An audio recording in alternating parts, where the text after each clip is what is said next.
Bienvenidos a este stream dedicados a cómo es ser estudiante de arquitectura y cómo se estudia arquitectura.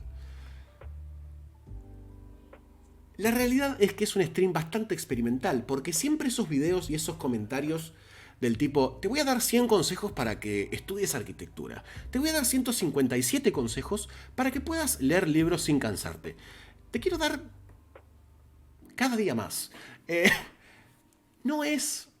No suelen ser los mejores, ¿no? No suele ser lo mejor que te puede pasar en la vida eso. Entonces mi idea es hacerlo como medio dinámico. La idea de este stream es abordar esas preguntas, pero esas preguntas son las que me fueron llegando durante el verano, en donde dije, che, pará, esto es material de stream, ¿no? Gente que te pregunta cómo estudiar, cómo preparar materias, cómo anotarte en facultades.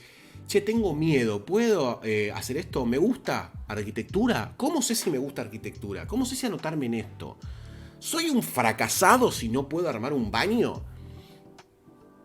Ese tipo de cuestiones. Entonces me llegaron un montón de preguntas que iba contestando con audios en Instagram o por mensaje privado en Twitter, pero no daba abasto. Entonces digo, che, quizás estaría bueno juntarlas todas, o la mayoría, preguntar si tienen más, y hacer un stream, ¿no? Hacer un stream con esas preguntas, tratar de contestarlas, no como palabras santas, por favor, disclaimer gigante, ¿no? Nada, acá no hay nada pulcro, no hay nada santo, soy un...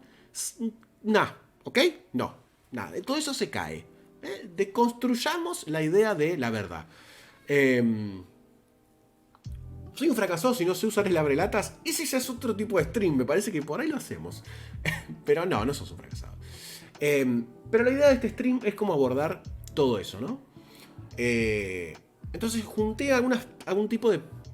una serie de preguntas cronológicas que se van mezclando un poco y como para tener un temario, ¿no? De cosas para charlar. A medida que vayamos siguiendo el stream seguramente surjan más, pero terminé juntando casi 40 preguntas, son una bocha. Pero imagino estar unos minutos con cada una. Algunas van a ser muchas más largas de responder, otras menos largas de responder. Pero la idea es que tengan algo de material que les sirva para decir, bueno...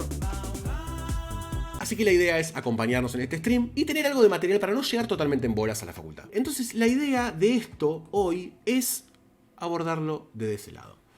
Vamos a tener algunas preguntas separadas. Gracias, Adri. Por lo general la primera pregunta que llega, ¿no? Y que a uno le surge antes de... cuando se toma el 28 atiborrado de gente... y vos ya empezás a ver maquetas, tubos de láminas, regla T, tableros, que ya no sé si se sigue llevando, pero en mi época la gente iba con tableros a la facultad. ¿Qué hago el primer día? ¿Qué hago el primer día? Entonces mi consejo, habiendo tenido un primer día, es que no vayan con miedo. Esa es el primer consejo. Que le pierdan un poco el respeto y el miedo a la facultad, porque adentro de la facultad hay gente... y van a tener un montón de compañeros y compañeras que están en la misma situación que ustedes. De no entender... run, bitch, run. De no entender absolutamente nada de lo que está pasando. Primer año suele ser un lugar en donde hay una charla inaugural, ¿no? Una charla de apertura, en donde te comentan, por lo general, la cátedra que elegiste, cuál es su lineamiento dentro de la arquitectura, pero vos no vas a estar entendiendo absolutamente nada, porque venís de...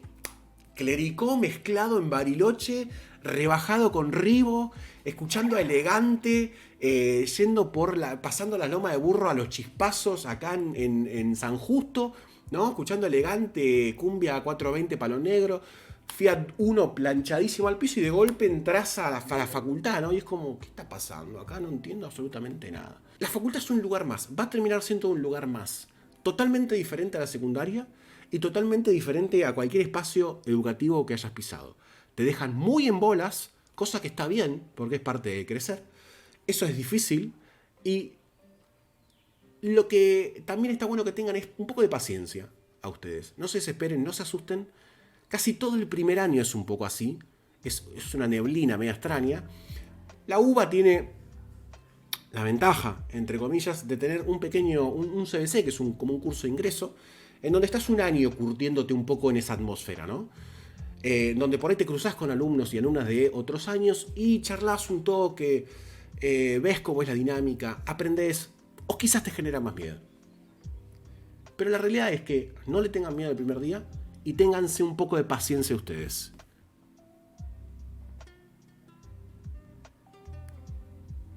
Me anoté en arquitectura. Genial. Pero no tengo idea por qué me anoté en arquitectura. ¿No? No sé. Mi abuelo era maestro mayor de obras. Mi viejo no pudo anotarse. Y yo me anoté en arquitectura porque legado familiar. ¿No? Pero me gusta un poquito. No sé, me gusta usar el Sims. ¿No? Entonces, ¿cómo es la carrera? ¿Qué se hace? ¿Qué se hace en arquitectura? ¿Qué se estudia? ¿Cómo se estudia? ¿No? ¿Cómo es la carrera de arquitectura? La carrera de arquitectura está dividido en un montón de materias que tratan de separar los saberes que te van a ayudar a vos a diseñar y construir un edificio. No lo vas a construir como si fueses un albañil, no vas a tener ese tipo de conocimientos, tampoco como el maestro mayor de obras, tampoco como el ingeniero civil. Vas a tener otra serie de skill sets que te van a ayudar para diseñar, saber cómo se construye y llegar a materializar y dirigir la materialización de ese edificio o de esos edificios o de lo que sea. Hay diferentes tipos de materias adentro de la facultad. Las troncales, que es la que más se termina llevando esfuerzo, no sé bien por qué, es diseño. Sí, deslizamos una pequeña crítica al programa de arquitectura de las facultades. Es diseño, en donde supuestamente te enseñan a diseñar. Valga el pequeño barras, juego de palabras. Supuestamente te enseñan a cómo funciona un edificio, cómo un edificio es sano, cómo se puede construir un edificio, cómo son las normas espaciales, entre comillas, normas para diseñar un edificio, cuáles son los datos, cómo tomarlos, el desarrollo del diseño, un montón de cuestiones. Después tenés un montón de otras materias que son sobre estructuras, como para saber cómo se sostienen los edificios, cómo resisten estructuralmente las cargas propias y las cargas ajenas, vientos, terremotos, lo que sea. Las cargas dinámicas, la gente que lo usa, el equipamiento, lo que sea. Después tenés un montón de otras materias que son más para adquirir conocimiento teórico, ¿no? Que te va a ayudar a sostener esas materias, como por ejemplo teoría de la arquitectura, morfología, ¿no? Son materias que te ayudan a sostener las otras, que son las más troncales, entre comillas. Abrite una cátedra, Ale. Creo que ni en pedo me meto en ese quilombo, pero me encantaría en algún momento de mi vida meterme en docencia de la facultad, tipo formalmente, porque es un lugar muy lindo el de la docencia, ¿no? Y más el de la universidad, teniendo en cuenta la capacidad que tiene Argentina o muchas de las facultades argentinas de ser verdaderamente universales, más allá de que eso esconde algunos problemas de fondo también. Tener una universidad pública y no arancelada es fundamental para tener una formación académica universal y plural, pero tiene un montón de problemas todavía. Eso. Lo explicaste muy lindo para el tremendo bardo que es la arquitectura, que es la carrera. Porque es un problema. Una pregunta que se repite mucho en esto es: ¿voy a tener muchas matemáticas? Porque eso suele ser un freno para mucha gente que se quiere anotar en arquitectura. La realidad es que no tenés muchas matemáticas. Sí tenés en algunas materias muchos cálculos específicos y entendimientos de física. Y sí tenés la necesidad de saber cómo son algunas herramientas básicas de la matemática, ¿no? Como derivadas, integrales. Obviamente, mira la cosa que voy a decir. División y multiplicación, porque hemos visto cálculos que salen mal por multiplicación y división, una cosa increíble.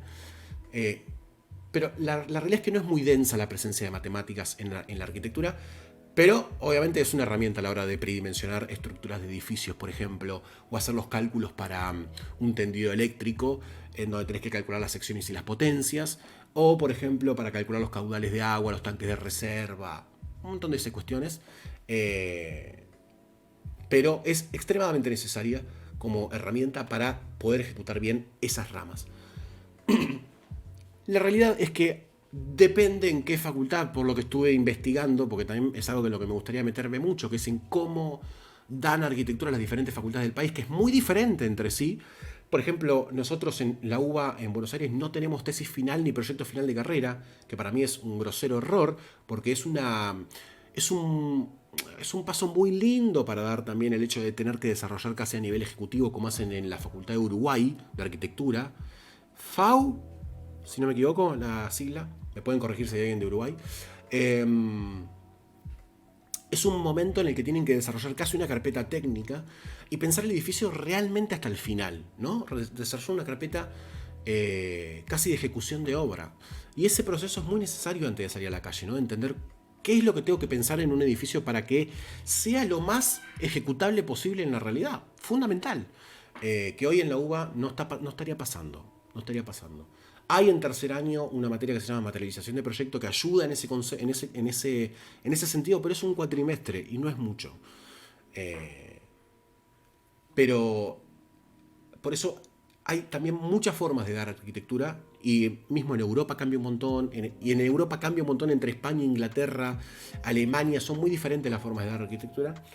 Y también es parte de un debate que todavía no tenemos, que es cómo es la arquitectura argentina, ¿no? No lo debatimos todavía.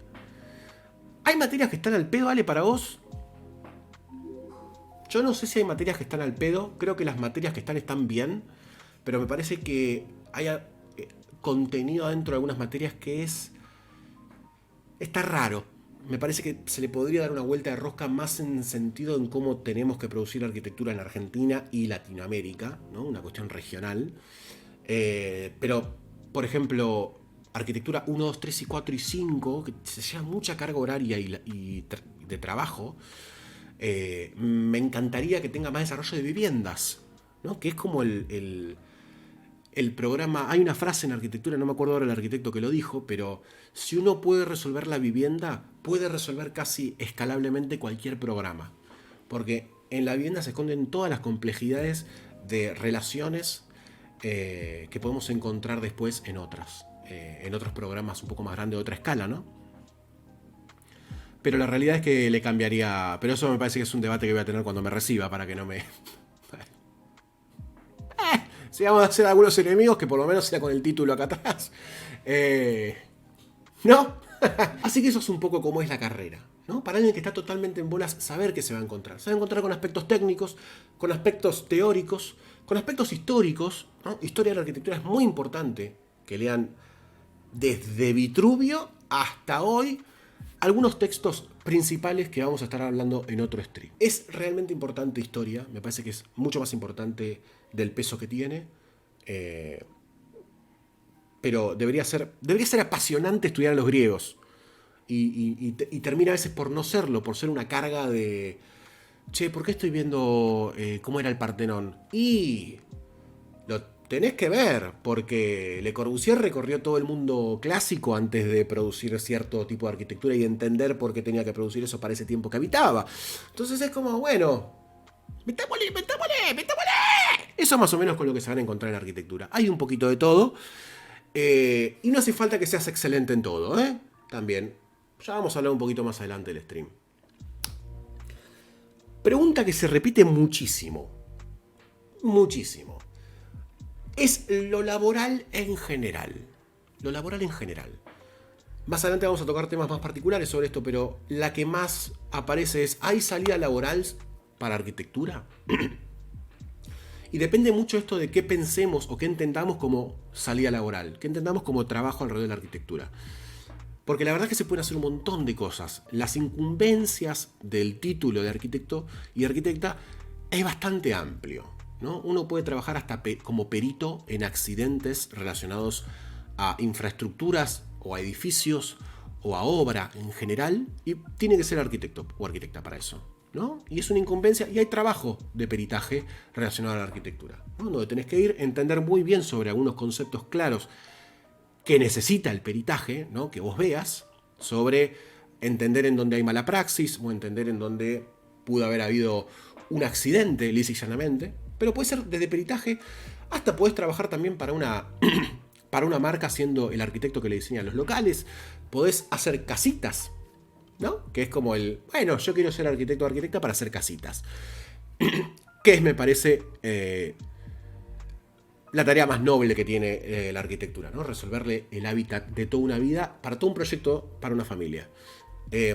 Casitas, hashtag casitas, Fede. Pero es que realmente hay un montón de salida laboral. Pero acá viene como las aclaraciones, ¿no? Nosotros estamos en un país en donde la matrícula de arquitectos y de arquitectas, o la matrícula de arquitectura, es bastante grande. Pero no es bastante grande en relación a las necesidades que tenemos por suplir de la arquitectura, porque hay un déficit de viviendas, si no me equivoco eran 4 millones de viviendas. o 1 millón, no, 1 millón de viviendas, 4 millones de personas, si no me equivoco, según el último censo. El escenario en Argentina es particular porque además tenemos una economía en constante caos, que inclusive en lo particular, ¿no? El sistema que tenemos de inflación constante y no poder programar nada a largo plazo, que ese largo plazo es cada vez más corto, también afecta mucho a los procesos de obra. Entonces es muy errático los ciclos de laburo, los ciclos de trabajo que uno puede tener en arquitectura. Pero esto es como una moneda, ¿no? Tiene un lado, tiene dos caras. La otra es que realmente hay un gran mercado todavía por explotar nuestra profesión, que es aquel al que nunca llegó la arquitectura. Que no es solamente los barrios populares o el sector de la población siempre relegado económica y socialmente, también relegado y olvidado por la arquitectura, de manera crónica, sino también en otros sectores que la arquitectura no es una práctica cultural a la cual se acceda para diseñar un hogar, ¿no? Es como tenemos cierta cultura heredada también por la producción de arquitectura o de obra de la autoconstrucción, ¿no? El famoso, mi abuelo se hizo la casa solo, ¿qué te va a llamar a vos, boludo, si no sabe nada? Ese tipo de vuelta de rosca es la que existe alrededor también de por qué la arquitectura no llega a esos lugares. Y son como dos problemáticas diferentes, ¿no? Una requiere que de alguna forma se modifique cierta forma de producción de arquitectura que se enseña tradicionalmente en las facultades, que quizás sea hora de rever, ¿no? Cómo produzco arquitectura para los sectores populares y cómo hacemos eso sustentable económicamente también. Suerte, amigo, suerte. Y la otra es también cómo hacemos que la arquitectura salga también del lugar en el que está para que los otros sectores que pueden pagar la arquitectura entiendan que pueden hacerlo y que pueden tener mucho beneficio en hacerlo. Es como re complicado. La realidad es que hay salida laboral, hay un mercado grande todavía por explorar, y dependemos, sí, muchísimo de una economía argentina complicadísima. También hay otra realidad, que hay cierta frontera que se empieza a diluir con respecto a producir arquitectura, que es la de los bordes estrictos de los países, ¿no? La virtualidad hace que se amplíe muchísimo eso, y uno puede llegar a terminar produciendo arquitectura para otros países. A mí me ha pasado de hacer hasta el momento un solo proyecto para el exterior, que igual lo cobré, lo cobré en pesos, o sea, no lo cobré en pesos, pero lo cobré a cambio normal. No es que te vas a salvar, pero hay trabajo también ahí. Entonces, ¿hay salida laboral? La respuesta es sí, hay salida laboral, pero teniendo en cuenta todo este escenario. Más adelante tengo ganas de hacer un stream estrictamente hablando sobre cómo empezar a trabajar en arquitectura, que es cómo armarte un portfolio, cómo armarte un CV, qué mostrar, qué no mostrar, armarte una carta tuya sobre expectativas, conseguir recomendaciones de docentes con los que hayas tenido buenas relaciones o buenas experimentaciones, cómo es arrancar un proyecto solo también. Y en este sentido tengo ganas de entrevistar a algunos estudios y emprendimientos de arquitectura que estén arrancando o que ya estén más establecidos y nos puedan dar una perspectiva desde el lugar de lo establecido, ¿no? Del che, estás vivo, ¿no? Y podés pagar Edenor y gas natural a fin de mes. Gas natural, me saltó el conurbano adentro, gente. Westside, papá. Westside, papá.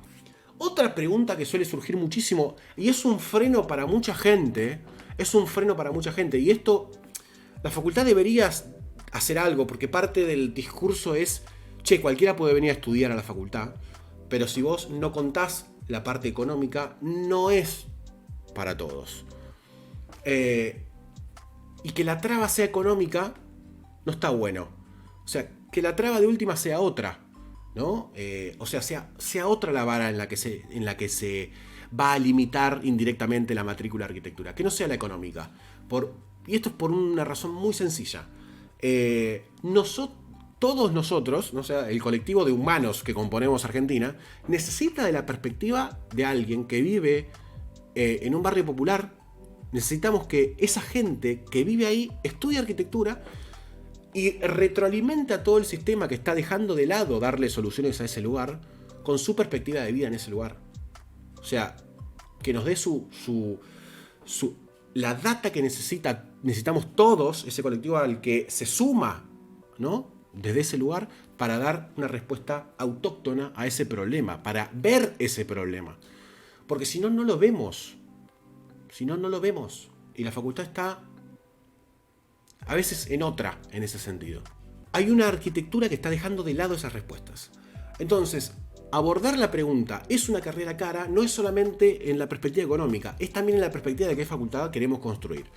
En ese sentido, la carrera de arquitectura es tan cara como, punto y coma. A, te la quieran hacer cara, las diferentes cátedras, y otra, como vos la quieras hacer cara. Porque si yo tengo una cátedra, esto es una cuestión completamente subjetiva mía, si a mí me cuelgan en este costado una entrega con 150.000 renders, cortes constructivos, bla, bla, voy a valorar increíblemente ese esfuerzo. Pero si del otro lado, como he visto que ha pasado, y esto es lo que sucede, hay una entrega dibujada a mano en el reverso de un afiche de una agrupación política de la facultad, vaya reciclado de material.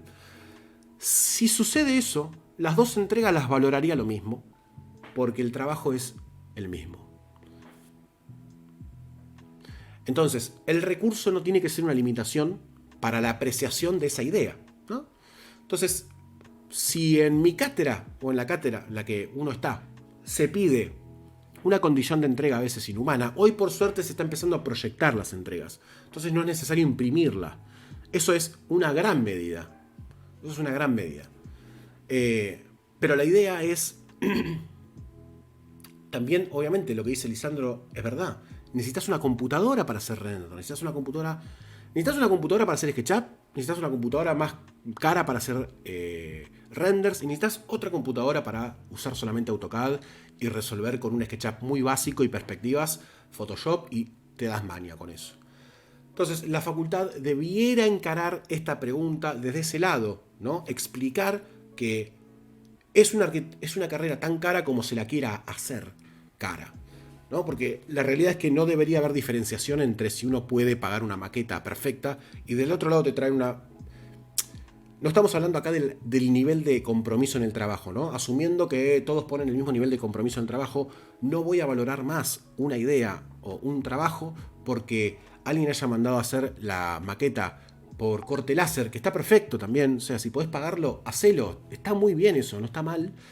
Pero si alguien viene con una maqueta hecha con telgopor y cartón gris, o cartón gris directamente, está bien lo mismo.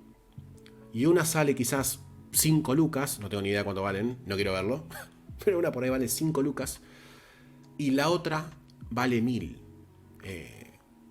Y no quiero entrar en términos de meritocracia, ¿no? Tampoco, porque es un término bastante...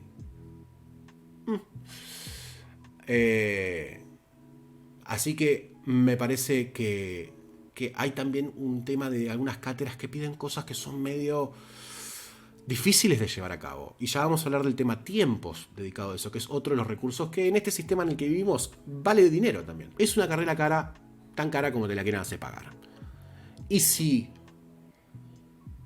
alguna cátedra te llega a decir que por no tener cierto nivel de entrega, a nivel material estamos hablando, ¿no? No de compromiso de trabajo, ni de cantidad de trabajo, que eso se ve al toque. Si alguien de una cátedra te niega la entrega por una cuestión estrictamente de no haber llegado económicamente a suplir eso, busca otra cátedra. Todo lo que voy a decir. Esto es una pregunta muy interesante del aspecto técnico, que ya vamos a abordar en otro stream que estoy preparando un poco más puntilloso, que es qué herramientas debería tener, ¿no? O sea, ¿qué tengo que tener para arrancar arquitectura? Yo creo que hay una condición básica que me gusta comentarle a toda la gente que me pregunta esto. 2. ¿Viste? Como esa gente que me estuvieron mandando un montón de DM. Te mandaron 2 DM, pata sucia, asqueroso. Te mandaron 2 preguntas. Y estás diciendo a toda la gente que me mandó, dale, 2 te mandaron. Pero bueno, ¿qué herramientas deberías tener para arrancar? Para la gente nueva en el stream me gusta mucho bardearme, ¿eh? Así que háganse amigos de esa idea. ¿Qué herramientas debería tener? Yo creo que la primera herramienta que tenés que tener para ir el primer día, y que a mí me hubiese encantado que me digan que lo haga, es una bitácora. Esto. Un librito. Es esto. Una pequeña bitácora, pequeño cuadernito, en donde ustedes tomen nota, hagan dibujos, se empiecen a amigar con el papel, con la hoja, que es lo mismo. ¡Un imbécil! Amígate con las dos. Con la hoja y con el papel. Amígate con los sinónimos, Alejandro. No, amíguense con el papel y con el hecho de escribir el papel, ¿no? De mancharlo, de usar el lápiz, de usar la virome, de hacerlo mierda.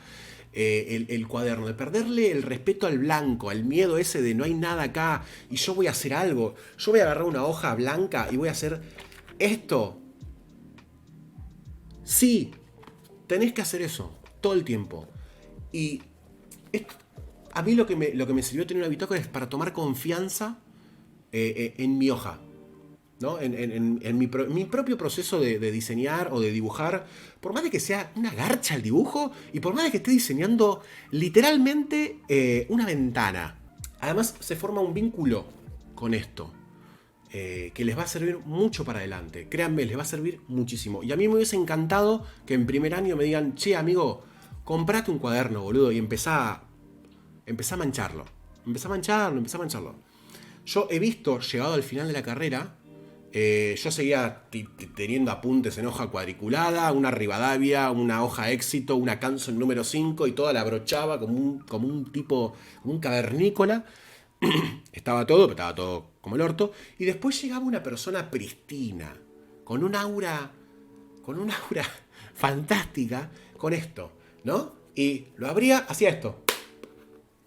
Este ruido fantástico, hermoso, la apertura de San Pedro abriéndote la puerta de los cielos, ¿no? Y empezaba a tomar notas, y a hacer croquis, y a hacer dibujitos, porque ya tenían la metodología incorporada, y ese cuaderno después le quedaba de registro de su paso por la facultad. Me parece hermoso eso.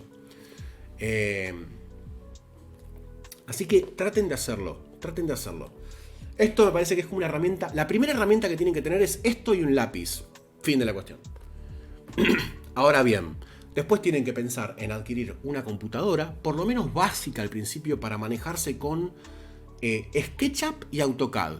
No necesitan más. Realmente no necesitan más. Con eso se pueden dar maña para llevar adelante la primera etapa de la carrera. Con eso estamos bien. Después pueden mejorar con Illustrator, CorelDRAW, que es un poco más sencillo quizás que el Illustrator, un poco más amigable a la persona que nunca usó ese tipo de programas. Y también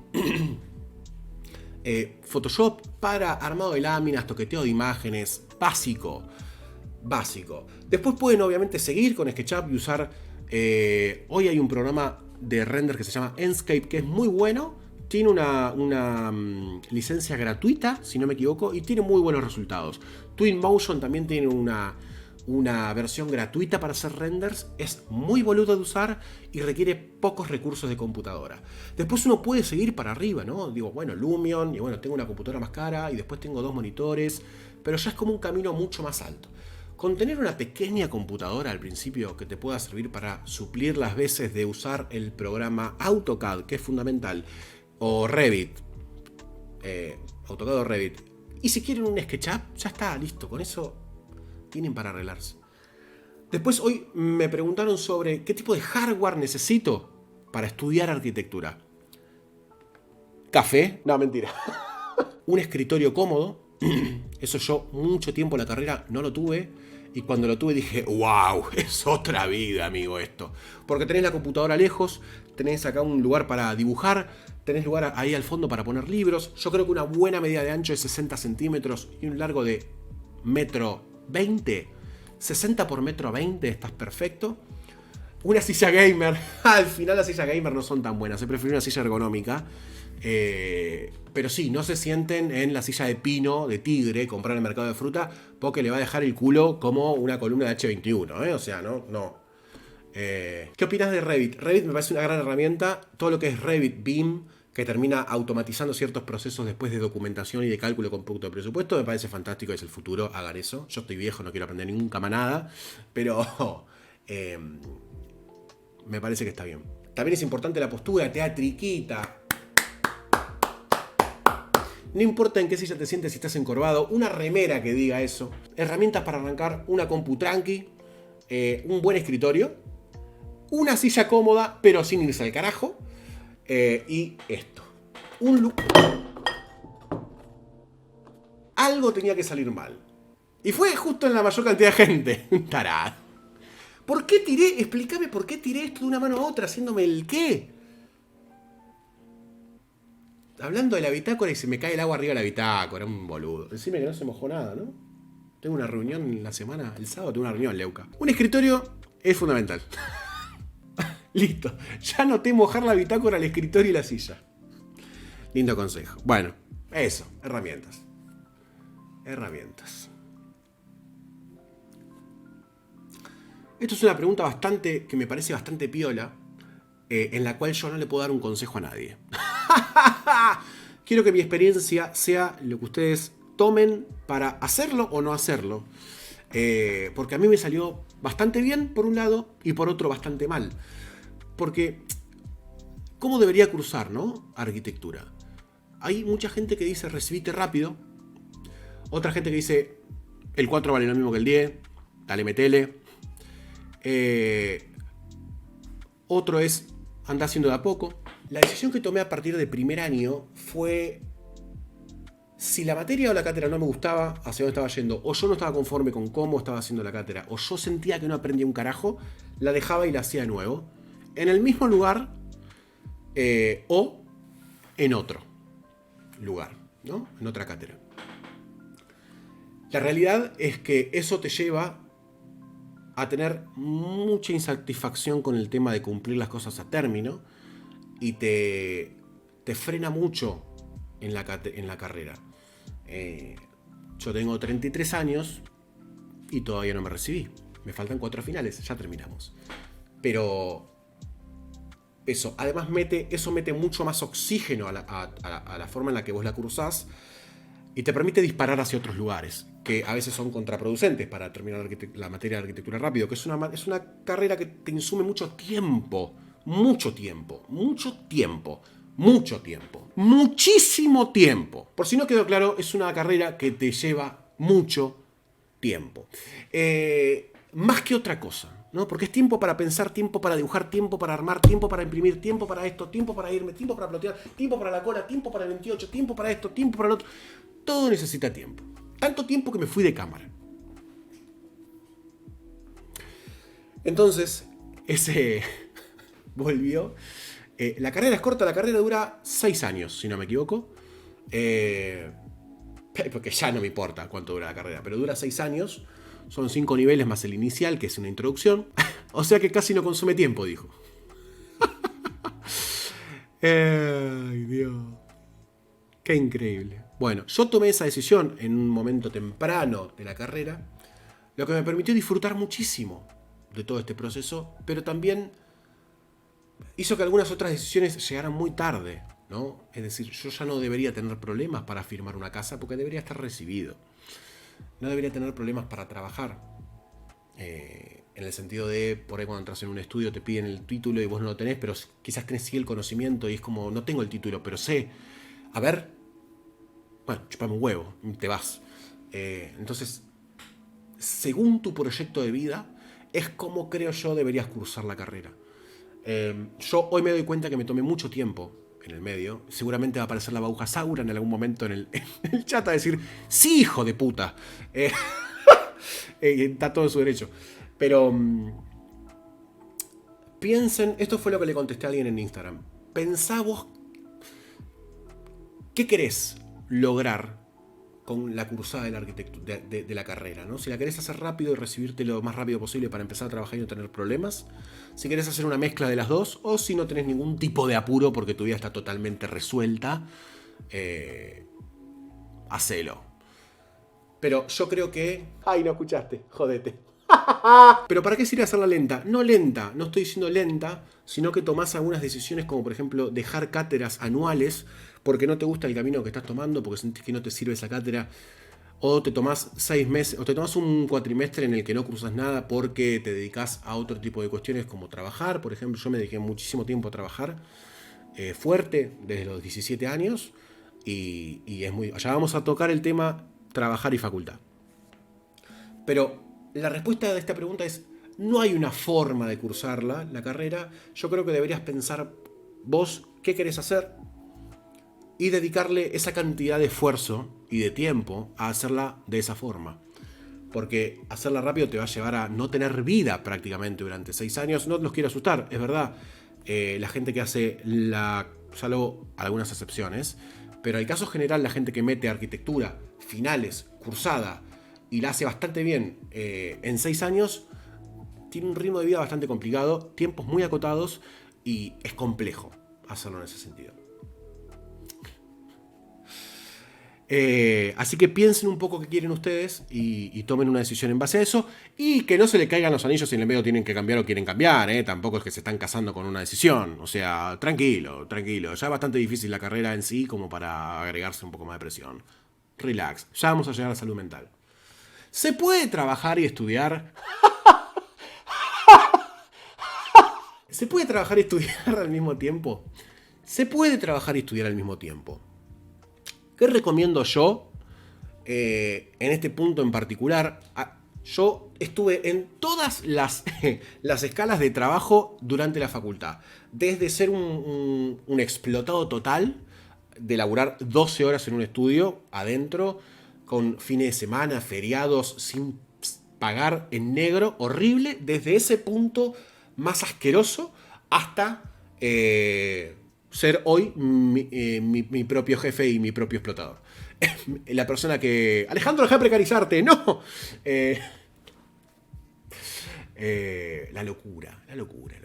Sí se puede, pero lo que yo recomiendo es como tomarse el trabajo, que no se malentienda esto, con cierto nivel de compromiso también, según en el lugar, en la carrera en la que vos estés. Principalmente para no desatender el esfuerzo que le pones a la carrera, ¿no? Que es lo que te va a hacer a trabajar mejor. Entonces es como que hay una sinergia en esa relación, ¿no? De trabajo y de facultad, que tienen que convivir. No tenés que trabajar muchísimo. No te mates teniendo 22 años realmente para trabajar. A no ser que lo súper necesites. Yo tenía que trabajar porque necesitaba la guita. O sea, mi familia no tiene un mal pasar, pero yo tenía que mantenerme mi vida, mis gastos y aportar en casa, y fue. O sea, y así hay un montón de situaciones, más en este país. Si necesitan matarse por tener guita, porque la necesitan, háganlo a conciencia y no se destrocen. No, traten de no destrozarse trabajando. Y quizás está mal lo que voy a decir, pero menos para una persona que no te termina de valorar del todo, o que no se preocupa por tu formación. No sé si me explico. Con esto no quiero decir que no le pongan ovario y huevo al trabajo. No estoy queriendo decir eso. Yo soy una persona que, por ejemplo, me pongo la camiseta al toque y me dejo explotar, porque soy un pelotudo, básicamente. Entonces ustedes no lo hagan eso. Disclosure time. Pero lo hice toda mi vida hasta que entendí que no tenía que hacerlo más, porque el único que perdía era yo, y estaba ganando todo el resto de la gente que se llevaba la plusvalía, pero que se quedaba con mi fuerza laboral. Pero sepan valorar su trabajo. Y es mentira que hacen primer año y no saben nada para entrar a un estudio. ¿Van a aprender una bocha en un estudio? Sí. ¿El estudio pone en riesgo al tener una persona que no está totalmente preparada? Sí. Pero no rompamos los huevos. Eso no te habilita a explotar al estudiante o al estudiante que está en ese puesto, ¿no? Es como un quid pro quo. ¡Para! Bueno, o sea, el estudio está ganando, por eso vos también, pero que no sea nunca una relación enfermiza esa, ¿no? De explotación laboral. Nunca en la vida, por supuesto que no. Esta pregunta la leo porque, ¿qué pasa con la experiencia laboral, no? Este es el comodín que usan muchos estudios también para tomar pibes y pibas que están recién arrancando, como para decir, bueno, che, te tiro 2 mangos y estás aprendiendo, y estás adquiriendo experiencia laboral. Joya, loco, pero pagame más o menos bien. O sea, Porque necesito viajar hasta acá, comer, tener una vida y un proyecto de vida como el que tenés vos. Entonces, básicamente me tenés que pagar. Así adquirís experiencia laboral. Laburando en lugares en los que quizás necesiten ese pequeño puesto de arquitecto junior o dibujante, porque como dibujante aprendes un montón también, porque vas a estar en contacto con un montón de cosas. Vas a estar en contacto con un montón de cosas relacionadas a la obra, que si estás en la facultad solamente no. Pero eso también va un poco en cómo querés cursar la facultad, ¿no? ¿Querés adquirir experiencia laboral en el medio o querés hacerla toda y después empezás con la experiencia laboral? Porque hay una realidad también. Cuando te recibís, igual tenés un montón de conocimientos adquiridos. No es que, bueno, no tengo experiencia laboral y soy un bruto o un ignorante en arquitectura. No, tenés un montón de conocimientos. Armaste entregas y usen a la facultad como un engranaje más de la producción de trabajos que van a mostrar en su primer currículum. Yo, por ejemplo, el primer trabajo en un estudio entré mostrando mis 2 proyectos de diseño 1 y 2. Punto. Porque eso es trabajo de ustedes también. Úsenlo en su currículum y en su portfolio los trabajos que hacen en la facultad. Detalles constructivos lo usan. Cálculo de carga de termodinámica, carga eléctrica, estudios termodinámicos lo usan. Estudios de orientación lo usan. Trabajo bioclimático lo usan. Porque eso vale, es trabajo de ustedes también. Valórenlo. ¿Por qué les digo esto? Porque eso también es como que les deja a ustedes una puerta para pensar qué tipo de carga de tiempo le quieren poner a esa preparación de la facultad, ¿no? Porque si ustedes dicen, che, pará, no tengo experiencia laboral, pero le estoy poniendo un montón de onda a esta entrega, después yo sé que esa entrega, no sé, me llevo un pequeño librito con mi portfolio y está mi entrega ahí bien hecha. Y es como, che, ¿vos hiciste todo esto? Sí, che, está buenísimo. Sí, y el proyecto tiene una memoria descriptiva y bueno. Entonces, esto es parte también de lo que quería hablar en el stream de cómo prepararte para trabajar en arquitectura. Eh, pero, ¿se puede trabajar y estudiar? Sí, se puede trabajar y estudiar, pero tengan en cuenta todos estos puntos que estuvimos hablando. ¿Cómo se trabaja en la facultad? Esto es una pregunta bastante amplia, pero la facultad tiene algo medio como extraño, que está muy bueno, pero que a veces no se le da el enfoque, yo creo, esto subjetivamente, pueden estar en contra o en desacuerdo. Creo que no se le termina de dar el encuadre que se necesita para eso. Porque obviamente vos te dan un programa de necesidades, por ejemplo, en diseño, ¿no? Y vos empezás a resolverlo intuitivamente al principio y van pasando las clases, te van corrigiendo y vos vas haciendo una devolución. Pero hay un proceso en la facultad que se da en los estudios y no en la facu, o no por lo menos en todas las cátedras, que es el proceso dinámico de corrección, ¿no? El proceso de diseño en sí, en el que vos estás diseñando, charlas con alguien del palo, por ejemplo en un estudio pasa mucho eso, ¿no? Decir, bueno, che, estoy diseñando la cocina, ¿qué te parece esto? Y mira, me parece que si entras por acá no está bueno. Bueno, dale, volvés. Te volvés a poner al toque, con eso fresco. Volvés a diseñarlo.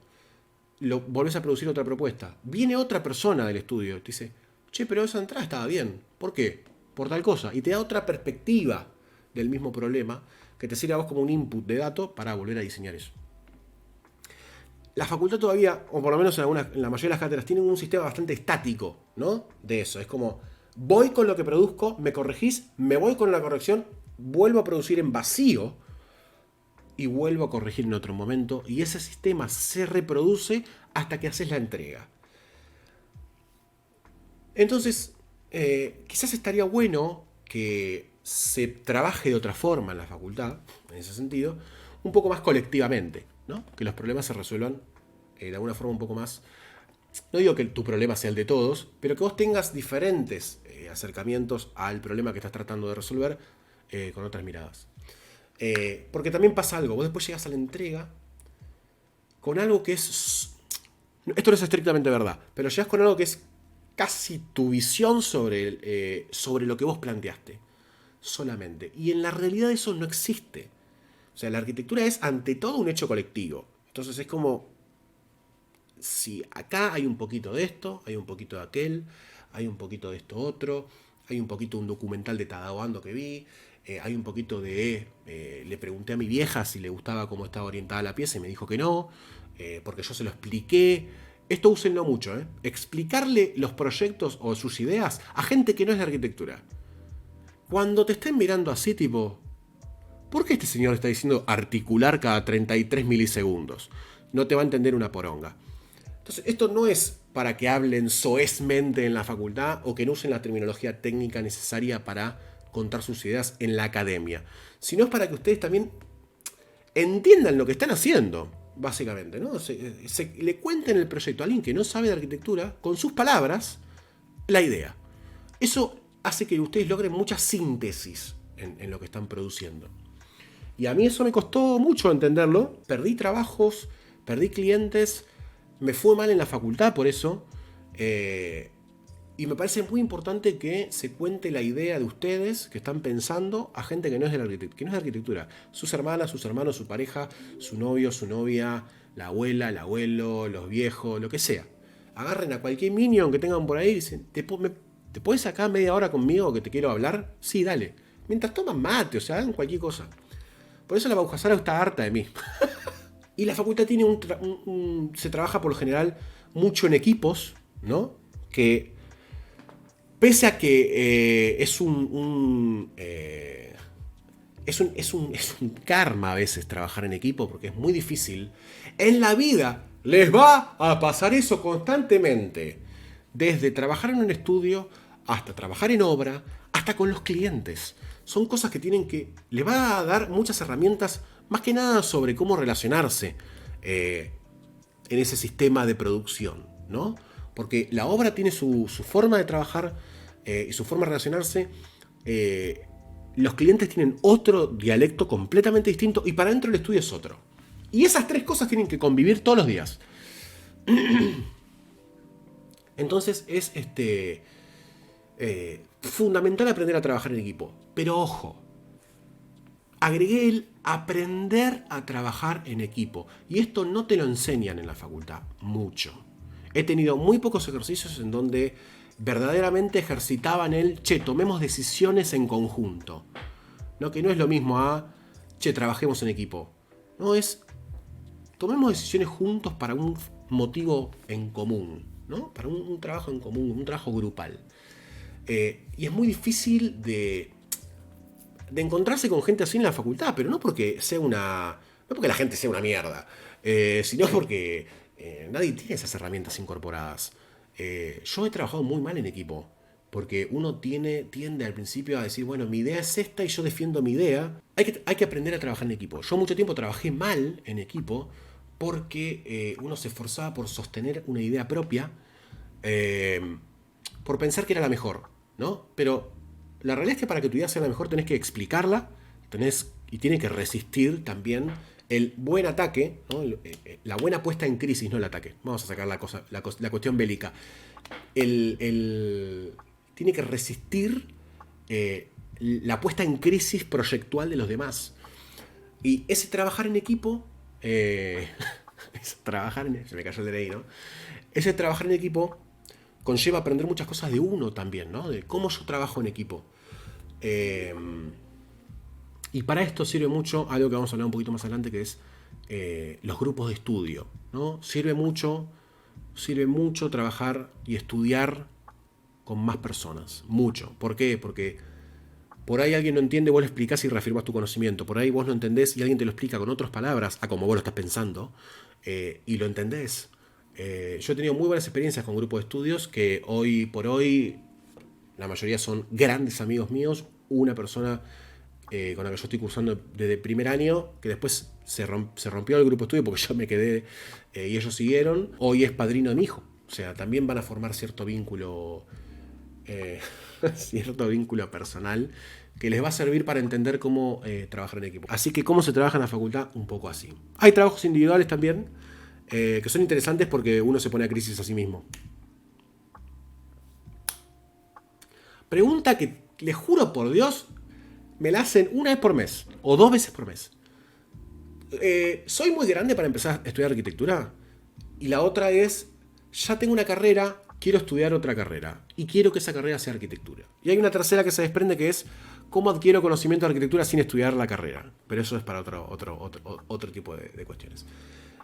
Yo creo que no hay una edad límite para estudiar arquitectura o para estudiar cualquier materia. Lo que sí me parece que te tenés que... Yo creo que la primera pregunta que te tenés que hacer cuando estás en cierta edad, hashtag cierta edad, es ¿para qué? ¿No? Porque cuando yo le pregunto siempre ¿para qué? Cuando me hacen esta pregunta es... Algunas personas me contestan que es para adquirir conocimiento de arquitectura porque les gusta, otros es para reforzar, porque son maestros mayores de obra y sienten que, por ejemplo, quieren diseñar mejor, que me parece re piola eso me parece re piola, porque dicen, mirá, este caso fue re lindo, fui maestro mayor de obra, me recibí, trabajé toda la vida, y hoy tengo cierta capacidad. Este caso que les voy a contar es de un maestro mayor de obras que... Después de mucho tiempo de trabajar construyendo casas ya medio establecido, dice, che, mira, quiero mejorar mi trabajo y siento que quiero y tengo que estudiar arquitectura. Entonces estuvimos hablando un rato sobre qué esperaba él que le diera arquitectura y yo le comentaba qué le podía dar para eso. Se terminó anotando y empezó a cursar. No me acuerdo si era el año pasado o este. Yo creo que no hay límites de edad para estudiar arquitectura o casi cualquier materia. Yo tenía un compañero de 68 años que estaba estudiando porque quería terminar ese capítulo de su vida. Siempre tuvo ganas, nunca pudo por trabajo, por ayudar a la familia y por tener familia y por tener que mantener una familia. Y la familia lo ayudó a decir, loco, ¿la querés hacer? Hacela y te ayudamos todos a hacerla. Fue re lindo eso cuando lo contó el viejo. Le decían al viejo, ¿no? Digo, perdón, pero bueno, ¿qué quiere que haga? No es una cuestión peyorativa. No hay edad, pero creo que la primera pregunta que te tenía que contestar es ¿para qué? ¿No? Acá esta pregunta me le hicieron, ¿cuál es el año más difícil? Yo creo que el año más difícil es primero. Realmente. O sea, poniendo en perspectiva toda mi cursada y toda la facultad, el primer año es el más difícil. En este sentido, porque es como un cambio de vida muy fuerte, muy grande. Es muy grande el cambio en tu vida. Me parece que el año más difícil es el primero. Por eso los consejos, no tener miedo y tener paciencia uno es fundamental. Júntense con gente, hablen con sus compañeros y compañeras que están todos en la misma. Nadie la sabe, en el primer año nadie la sabe. Y péguense a los docentes que ven que los tratan bien. O que los tratan bien en el sentido de, che, amigo, pará, es difícil esto. ¿Se puede dormir y vivir durante la cursada? Esta pregunta en Instagram la dejaron bastante también. Yo voy a ser totalmente honesto con esto. Totalmente honesto. Yo no pude. No pude. Por varias cuestiones. Primero porque trabajaba y el único momento de tranquilidad para trabajar era la noche. O sea, el grado de demencia de dormir en el piso para no seguir de largo en la cama y levantarme a la hora y media del dolor y seguir trabajando. Y créanme, no tiene sentido. Porque la mayor cantidad de tiempo está puesta en resolver mecánicamente algunas cosas y no en el proceso de diseño en sí. Entonces es como, necesitamos hacer una super mega entrega en segundo año cuando el foco debería estar puesto en otra cosa. Entonces, mi consejo es que traten de dormir, porque yo al día de hoy tengo el sueño totalmente cambiado. Me acuesto a las 4 y me levanto a las 10. O a las 3 y me levanto a las 9, 9 y media. Y no está bien. El cuerpo necesita, el cerebro, su ciclo de sueño cumplirse. Y en cierto horario biológico normal del anochecer. Y hay una cuestión. Yo en Twitter me expreso bastante alrededor de esto. Hay cierta carga que pone la facultad a veces en empujar esta variable, ¿no? En decir, chicos, bueno, si no tienen que dormir, no duerman. Chupame los 2 huevos. Pero recontra chupámelo 2 huevos. Porque después vos no estás cuando me agarro un ataque de pánico, no estás cuando siento o cuando tengo depresión o cuando la gente tiene su salud mental afectada o cuando tiene que empastillarse por los dolores del orto por estar sentado. Y lo digo así totalmente en cristiano. Entonces, esa variable te la metes en el culo. En el orto, metétela. Realmente, Pero es extremadamente difícil lograr esto. Porque vos para producir arquitectura tenés que... Lleva tiempo, como dijimos al principio. Lleva mucho tiempo. Y la mayor cantidad del tiempo se la lleva el hecho de producir físicamente la documentación, cambiar, darte cuenta que tenés que girar el edificio, empezar de nuevo. Y hay una cuestión mecánica que se la lleva que se lleva mucho tiempo. El hecho de, bueno, meto comanditos, bueno, meto los renders, bueno, modelo esto. ¿Para qué? ¿Para qué? Pero seguir dibujando a mano, si eso no importa ahora. No importa ahora. O si vos querés hacer un lugar en donde el main goal, ¿no? El objetivo sea hacer una linda entrega, hacer una materia que se llame armado de entregas. Y listo. Pero que no se meta todo en una materia, en una cátedra, como para decir, che, boludo, dale. Porque si no, te mata. Te mata. Jamás te enseñan a armar una entrega. ¿Ven? Si tanto te interesa el hecho del objetivo final, que para vos es mostrar una entrega, otro de los problemas que tienen las facultades, no está ahí. No está ahí. Yo prefiero que vos inviertas más tiempo en pensar la arquitectura y me traigas bosquejos a mano, rápidos, en donde me puedas contar la idea, que armar una entrega. Después la entrega vemos qué onda, amigo. Bajémosle 10.000 decibeles a la entrega. 10.000. 10.000. Pero yo he conocido gente que duerme y que ha cursado bien la facultad llegando a entregas. Hay algo que se llama el método arquitectónico, que se usa mucho para la organización de obra, que se puede llegar a utilizar para armado de entregas y tipo de proyecto. Pero eso es muy difícil al principio de la carrera porque no sabes ni lo que tenés que hacer. Es muy difícil dormir. Es muy difícil dormir. Pero traten de hacerlo. Traten de hacerlo. Porque si no se acostumbran y después les pasa lo que me pasa a mí, que no podés conciliar el sueño en horarios normales. Claramente la psiquis queda rota. Y la salud mental es importante, y más para producir arquitectura. A veces haces más y mejor haciendo jornadas laborales de 4 horas o 2 jornadas laborales de 3 horas separados por una, que meter una jornada laboral de 10 seguidas. Y hay una cuestión que le voy a poner acá, porque me molesta una bocha, me rompe los huevos. ¡Ay, huevón! Me rompe los huevos esto. Cuando vos decís, esto deberían enseñarlo en la facultad, o deberían decirte en primer año, conche tu madre, deberían decirte en primer año que te organices para cuidar tu salud mental. Cuando decís esto te dicen, no seas putito, pero vos sos pelotudo. ¿Por qué alguien que viene de estudiar un bachiller o maestro mayor de obra o cualquier tipo de secundario tiene que saber cómo organizarse? Ay, no, cúrtanse. Pelotudo, boludo. Salí, andate. Sí, que vengan los pibes de primer año y le explicás cómo organizarse. Es una charla de 2 horas, 3, una clase. Una puta clase. Y para vos es, ay, los pibes vienen suavecito ahora, Cállate, boludo. No. Si quiere que le calienten el stun, abuelo, pida. Quiere caca, pida. Dios, el tóxico. Dios, ¿por qué? ¿Por qué nos cagamos la vida?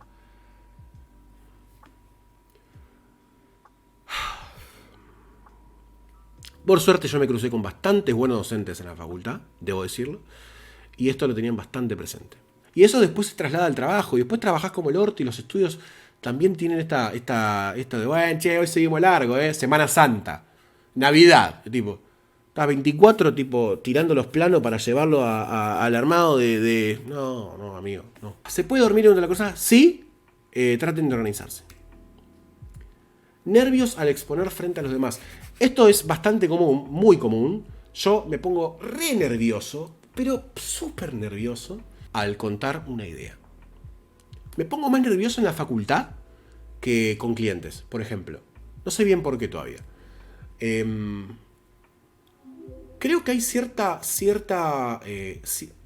nos cuesta ponernos a hablar en la facultad frente a docentes porque entendemos que hay una relación de poder, ¿no? Hay una relación en donde alguien te puede hacer concha, te puede hacer mierda, te puede hacer pelota. Entonces, creo que lo primero que hay que hacer es desarmar un poco esa idea de poder de los docentes sobre vos, o desde la academia sobre vos.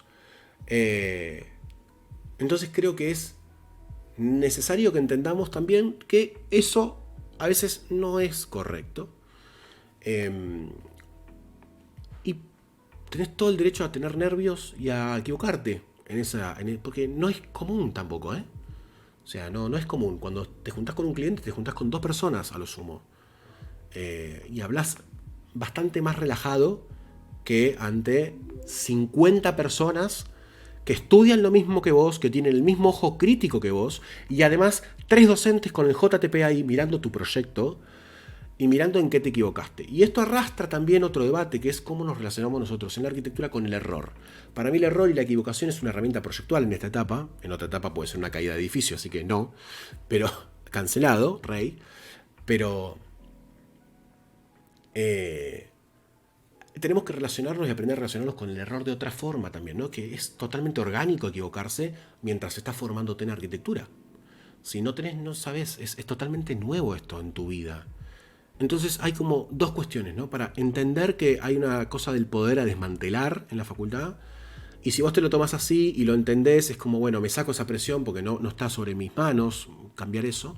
Pero la que sí está sobre tus manos es, tipo, perdonarte el error, ¿no? Como, estás ahí para equivocarte. La facultad es para eso, es para aprender mediante el error, la práctica, rehacer y rehacer, calcos, leer, cambiar, modificar, y así sucesivamente.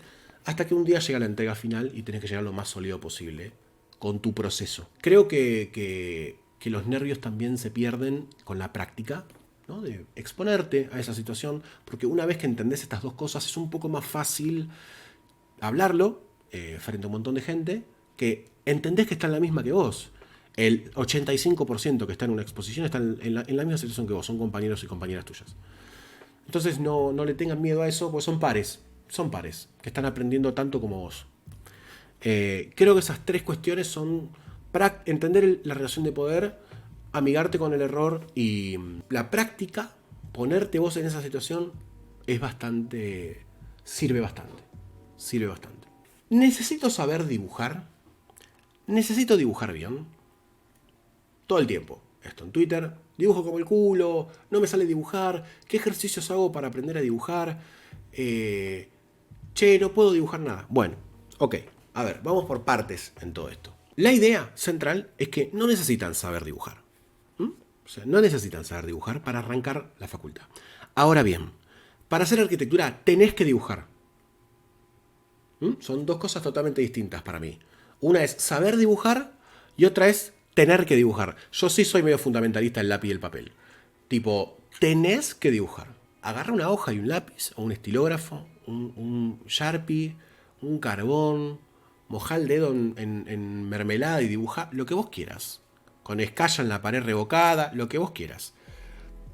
Pero amigate con el hecho de transferir una idea tuya que tenés en la cabeza a un papel, porque esa es la forma en la que nos comunicamos, tanto entre arquitectos y arquitectas, como la idea que vos vas a contar y explicar a un cliente. Entonces vos tenés que saber dibujar. Amíguense con la traducción de ideas al papel y lápiz por medio del dibujo, que es nuestra forma de comunicarnos. Yo creo que una de las formas que mejor tienen para aprender a dibujar es A, copiando, B, calcando, C, dibujando todos los días alguna boludez. Un cuadrado, un rectángulo, líneas paralelas, puntitos. Eso le va a dar mucha práctica, le va a servir para perder el miedo a dibujar, que hay mucho miedo con el dibujo, ¿no? Tipo, ay, qué feo que es. ¿Por qué es feo? Si quieren, después les muestro unos dibujos de Mario Bota, haciendo una obra conceptual sobre una obra de Borromini, que el dibujo son 2 líneas y ya con eso ganó el concurso y lo hizo y está buenísimo. Y después uno adquiere también cierta mano propia para el dibujo, ¿no? No hace falta dibujar de una forma. Hay miles. Así que no hace falta saber dibujar, pero sí tienen que dibujar en la carrera. Y después y siempre. O sea, yo con eso soy medio fundamentalista, soy medio tryhard. Por ahí hay algunas personas que le dicen, no dibujé, que ya está, ya usas todo computadora. Yo creo que alguna parte del proceso arquitectónico tiene que sí o sí tener dibujos a mano, esquemas, lo que sean. Pero bueno, claro, también solo una chica dice, se aprende a dibujar. Pueden aprender a dibujar, no hace falta que sepan. Así que, eso. Tengo miedo a la obra. Esto es algo que por ahí aparece un poquito más adelante, pero muchas personas me dicen, che, me gusta la arquitectura, me gusta dibujar, me gusta hacer todo eso, pero no sé qué onda la obra. Esto se da mucho también con las mujeres por una cuestión de machismo, no solamente en la obra, sino también en la facultad con respecto a la obra. ¿No? Pero las mujeres en la obra, qué sé yo. Las mujeres administran mejor la obra que los hombres, a nivel general. ¿Puede ser machista esta idea? Posiblemente. Si es así, me desasnan. Pero las experiencias que yo he tenido de administración de obras por mujeres fueron muchísimo mejor que por hombres. No sé qué es. No sé qué es. Son más organizadas, no sé. No tengo ni idea. Pero el problema de machismo sobre la percepción de ir a obra ya nace en la facultad. Y eso se puede mejorar también. Y en un punto, el miedo a la obra es como el miedo a primer año de arquitectura. Porque es desconocido, totalmente desconocido. Y es uno de los oficios más difíciles que hay todavía para llevar a cabo en la modernidad. Lady Corrales dio clases, claro, Fede. Si vale a YouTube, tienen la entrevista. Lady Corrales, ingeniera arquitecta es en realidad, es un título medio híbrido que está en México. Y ella administra obra pública y obra gigantesca. Y los tiene muy cortos a todos. Así que el miedo a la obra es natural. Y también lo mismo. Yo también tenía un poquito de miedo a la obra. Pero bueno, soy medio grandote. Por ahí como que te respetan un poco más. Cosa medio extraña, pero sucede. El miedo ese lo perdí principalmente mandándome muchísimas cagadas. Y estando todo el día en obra. Estando mucho tiempo en obra. Sí, Archie. Estando mucho tiempo en obra. ¿No? Mandándote cagadas, aprendiendo mucho también. Una vez, esto es algo muy positivo de la obra. Una vez que, que lográs tener cierto nivel de confianza con la gente de la obra y entienden que vos estás ahí para mejorar el proceso y no para ser un chabón que viene o una mina que viene a dar órdenes y se va, sino que es parte de lo que ellos están haciendo, ¿no? Que se forma un vínculo también y que ustedes lo pueden cuidar y nutrir. Se abre mucho con respecto a lo que ellos saben, ellos y ellas, porque hay muchas plantillas de mujeres albañiles también, con lo que hacen en obra y terminas aprendiendo un montón de eso.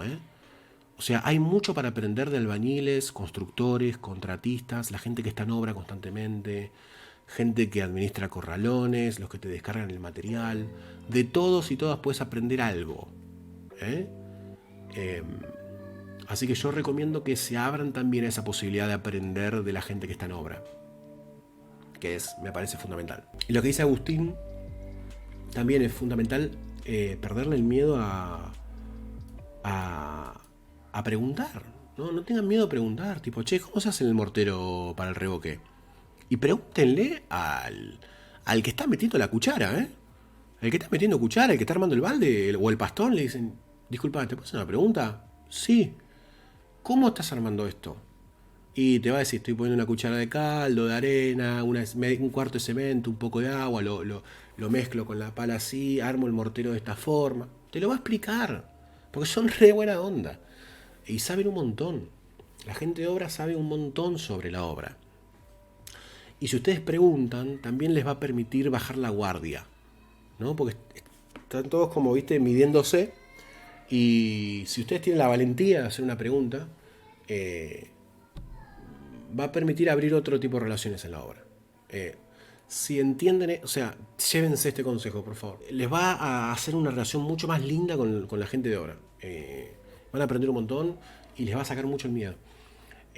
Y se arma hay otra atmósfera en la obra, con ustedes ahí. No es che, tipo, llegó el arqui y esconde la birra. Bueno, escóndanla la birra, pero quiero decir, hay otro tipo de relación.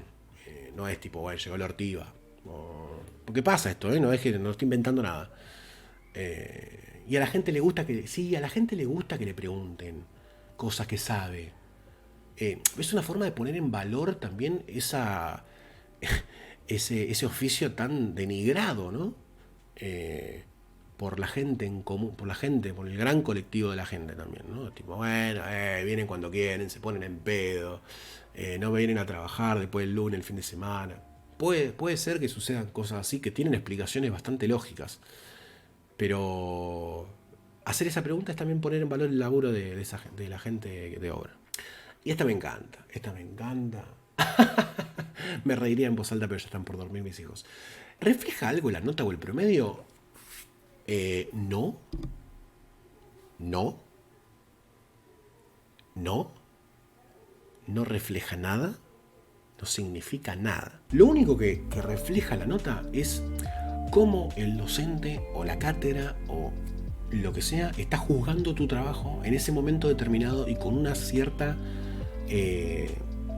con un cierto set de herramientas para juzgar también, ¿no? Ciertos valores, cierta ideología sobre la cátedra,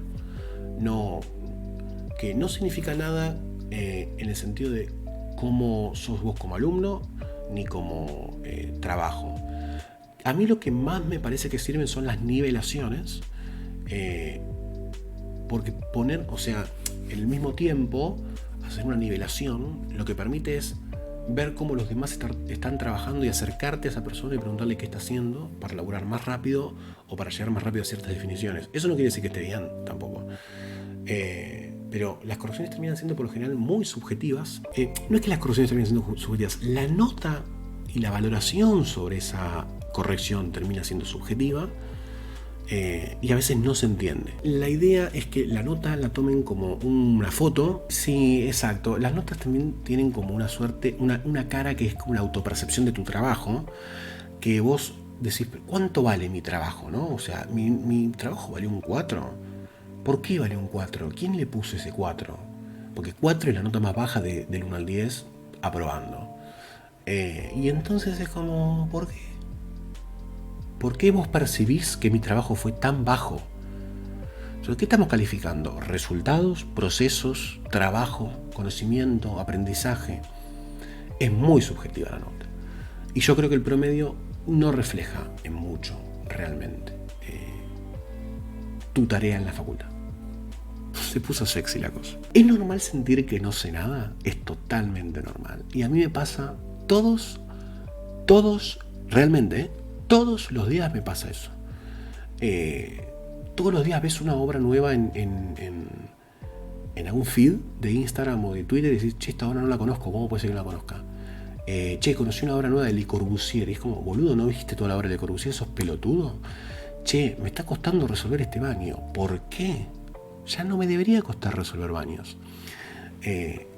Entonces, es muy normal, me atrevería a decir, no solamente, me atrevería a decir que no es solo normal en arquitectura, sino en las materias proyectuales, ¿no? Es normal sentir que no sabes nada porque cada problema es un problema nuevo. Y vos lo que haces al resolver esos problemas viejos es incorporar herramientas para resolverlos mejor y más rápido, pero no quiere decir que el punto de partida sea igual de fácil, o sea más fácil. Y yo creo, esa sensación de no saber también te hace hacer mejor arquitectura en algún punto. Porque creo que estás constantemente poniéndote en crisis, no terminas de estar seguro siempre de todo, y terminas elaborando siempre propuestas o diseños o terminas llevando las cosas a tal punto en el que no te queda más que aceptarte y decir tipo, che, si llegué hasta acá es porque le metí un montón de trabajo, ya está. Y ahí es cuando te das cuenta que sí sabes. Y cuando llegaste a esa solución y la terminaste, al momento se resetea. Al otro día se resetea por completo. Y es como, che, boludo, no sé nada. Es buenísimo. Es la peor tortura. ¿No? Si hay un círculo del infierno, del Averno, en el que te torturan de alguna forma, esta debería ser una. Pero, lo que sí me parece que vos tenés que recordar es que sí sabes. ¿No? Es como, che, siento que no sé, pero esa duda atrás tiene que venir del sentimiento de, che, sí, boludo, sabes. O sea, estás realmente haciendo un montón de cosas que requieren conocimientos previos que evidentemente los tenés incorporados como mecanismos casi automáticos, ¿no? Como que en engranajes que empiezan a funcionar,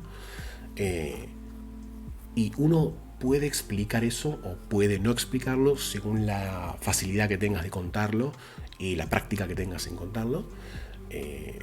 Pero yo por lo general, cuando hablamos de esto con muchas personas, no solamente de la arquitectura, terminamos como en el acuerdo de, no, che, sí sé, y es normal sentir que no sé, pero sé. Pero es muy normal esto, es muy normal. Lo que sí está bueno es usar esto como motor para seguir aprendiendo. Que también hay una pregunta más adelante sobre cómo seguir estudiando arquitectura una vez que te recibís o que terminás. Y una forma es un poco esta, tipo, entender que seguís siendo estudiante en algún punto. ¿Se puede cursar con un grupo de estudio? Sí, y yo lo recomiendo mucho, porque ayuda mucho a tomar confianza en mostrar tus errores, ¿no? O mostrar tu proceso, ¿no? Y te conoces con el otro ya en algún punto. Y nosotros hemos logrado tener en algún punto de la carrera un grupo de estudio de 6 personas más o menos, en donde nos dábamos feedback constantemente. Y eso, al tener cierto nivel de confianza, también vos te abrís mucho, entonces te pueden dar una opinión sincera. Y lo mismo para estudiar para finales. Es lo mismo que hablábamos antes sobre esto de te puedo explicar algo y reafirmo mi conocimiento y vos me explicas algo de otra forma que otro me explicó y no me sirvió, pero me explicas de una forma que sí. Entonces el grupo de estudios sirve mucho. Ahora bien, esto arrastra otra cosa. ¿Qué pasa cuando pierdo el grupo de estudio y entro en un ciclo de antipatía total, en donde no quiero formar más grupo con nadie, no quiero estudiar con nadie, quiero hacer todo solo? Eso a mí me pasó en un momento de la carrera. Tuve 2 años así, que mi grupo de estudio se había desarmado por completo. Yo quedé solo, cursando en otro momento, en otras cátedras, y se perdieron. O sea, siguieron las amistades por otro lado, pero se perdió ese vínculo diario en la facultad. Y en un momento me peleé mucho con esa idea, ¿no? De cómo volver a formar esos vínculos con otras personas. No lo quiero formar, siento que no voy a poder. Lo mismo comprender en Twitch. Lo mismo, tipo, pasó tanto tiempo de hacerlo solo y de resolverlo solo y de pensar que no lo necesitaba, que dije, a la mierda, lo hago todo solo. Y en un momento de la carrera dije, che, me voy a aflojar un poco. Y a partir de ahí volví a hacer grupo con personas y entendí que si uno adquiere la dinámica de grupo de estudio, podés después formar grupos de estudio momentáneos con otras personas que compartan ese valor de formar un grupo de estudio. Virtualmente es muy complejo. No vamos a hablar mucho de la virtualidad porque es como una anomalía y en algún momento se va... Claro, a veces agarran ritmos distintos, se separa la gente, hay gente que deja, gente que se quiere anotar en otras cátedras, bueno, no importa. Pero si vos adquirís esa herramienta de formar grupo de estudio y trabajar con grupo de estudio, después es mucho más fácil. Es mucho más fácil. Chao, Vicky. Y a mí me pasó que después de que me amigué con esa idea, hice muchísimos amigos nuevos y conocí mucha gente excelente. También conocí mucha gente de mierda, pero no importa, me quedo con la gente piola que conocí, que me enseñaron un montón de cosas, que sigo en contacto, que algunas nos hemos mandado puestos laborales cuando uno lo dejaba, se iba, che, metete acá que yo te tengo confianza vos para meterte en este lugar que está piola. Entonces la idea es aprender a tener dinámica de trabajo en grupo y después ya uno lo puede armar como quiera, a gusto y piacere. Bueno, salud mental, ya lo estuvimos hablando un poco, pero es importante que lo tengan siempre en cuenta esto. Dormir, comer relativamente bien, porque en periodos de entrega comes como el culo. Tratar de evitar malos tratos en la facultad o inhumanos, ¿no? Y esto no es solo para uno, sino también cuando uno ve en el grupo que están como tratando con mayor niveles de crueldad a otro, corrigiéndolo, o se están ensañando, es tipo, che, cortar ahí un poquito con ese ambiente, ¿no? De maltrato, porque hay gente que le chupa un huevo eso, o está curtido, o curtida, y otros que no, y los afecta muchísimo más. Entonces es como esas cosas cuidarlas, ¿no? Pero principalmente tratar de dormir. Y esto es cómo me tengo que tomar las correcciones. Yo creo que las correcciones son como un paso más hacia de un proceso tuyo, ¿no? En cualquier tipo de entrega. No hace falta que sea solamente la de diseño. Yo creo que te lo tenés que tomar como un input más de lo que estás produciendo. Y te lo tenés que tomar como algo positivo. El trabajo de los docentes, en este sentido, de la gran mayoría de los docentes, muchos que no cobran o que cobran 2 pesos, es bastante noble, ¿no? El hecho de sentarse con alguien a tratar de enseñarle a diseñar, que es algo muy complejo. Ya aprender todos esos mecanismos es difícil. Imagino que corregir es mucho más difícil todavía, porque tenés que lograr que el otro interprete la corrección, que adquiera la herramienta, que efectivamente la use. Es súper complicado. Así que creo que nos tenemos que tomar las correcciones con bastante amabilidad y entendiendo también que es una situación proyectual corregir, ¿no? No hay una situación correcta de corrección, no hay una corrección correcta. Bueno, pero si nos tomamos con un poquitito más de soltura también eso, y como una parte de... No, las correcciones no son destructivas, nunca son destructivas. No dialécticamente, Dios. O sea, no tienen el fin de destruir una entrega o un proceso, sino de alguna forma reorientarlo, mejorarlo o aportar algún otro dato. Creo que es importante tomarlo como parte del proceso de la corrección. ¿Se puede aprender a diseñar? Esto, hay mucha gente que llega a quinto año y se hace esta pregunta, onda, ¿aprendí a diseñar? ¿Sé diseñar? ¿Qué diseñar? Creo que terminan siendo un montón de herramientas que adquirís para resolver problemas espaciales, en ese sentido. Y creo que se puede aprender. No es algo... Quizás hay personas que tienen mayor o mejor predisposición para entender algunas relaciones, pero es algo que se puede aprender. Es algo que quizás se debería enseñar con más ahínco y con menos soltada de mano. No sé si me explico. Se puede aprender en tanto te enseñen también a diseñar, ¿no? Porque uno no aprende solo a diseñar, a decir con... estoy en quinto y me pasa mucho. Es más, esta pregunta después evoluciona cuando decís, bueno, sé diseñar. Ahora, ¿diseño bien? Esa es la otra pregunta que te haces. Es una tortura. Pero, ¿te pasa eso? Es decir, estás todo el tiempo pensando en si estás diseñando bien las cosas. Eso hay mucho de equivocarse y mucho de pifiarla. No solamente de equivocarse, sino de tomar una decisión, concretarla, decir, esa ventana está como el culo ahí.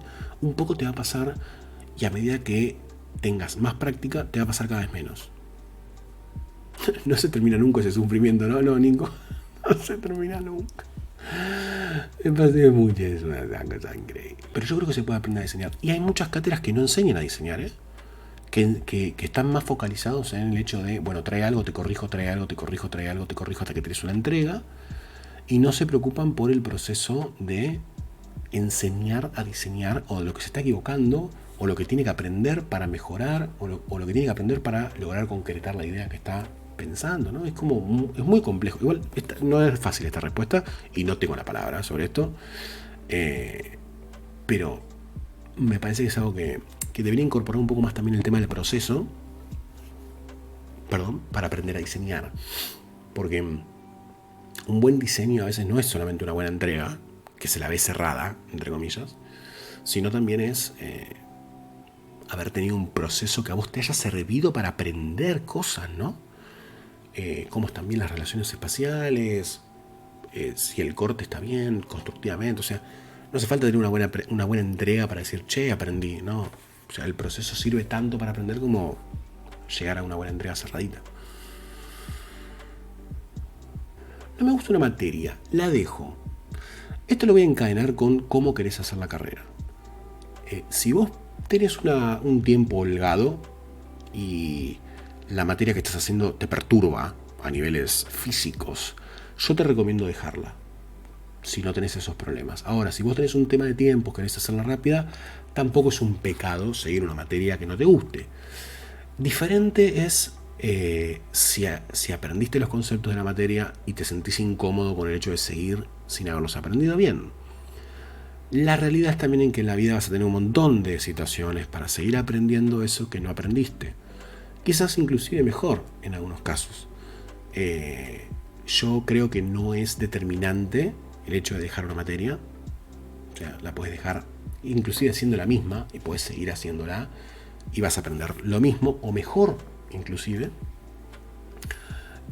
Todo depende de las correlatividades. Es verdad, chequea siempre las correlatividades porque te va a pasar conmigo que se te vencen materias y bueno, las seguís haciendo y las haces de nuevo y las haces de nuevo y las haces de nuevo.